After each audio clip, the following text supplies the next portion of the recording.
هاي زيارة الإمام الحسين عليه السلام هي حج وهي عمرة. قال هل زرت الحسين بن علي عليهما السلام؟ قال لا.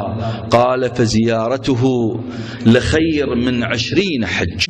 ويضعف يعني يضاعف حتى بلغ 90 حجة من حجج رسول الله بأعماره. من زار قبر الحسين عارفا بحقه كان كمن حج 100 حجة مع الحبيب المصطفى محمدا.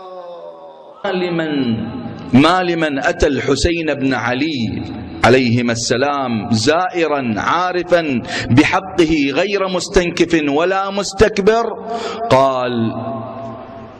قال يكتب له 1000 حجة مقبولة.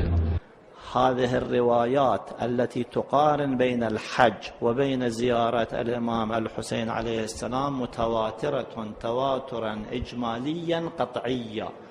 يقول من زار الحسين بن علي يوم عرفة كتب الله له كم حجة؟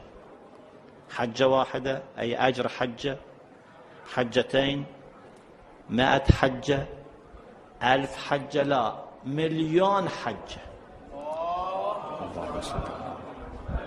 زيارة الحسين في يوم عاشوراء والمكوث عنده بحزن وبكاء يعدل ذلك ماذا؟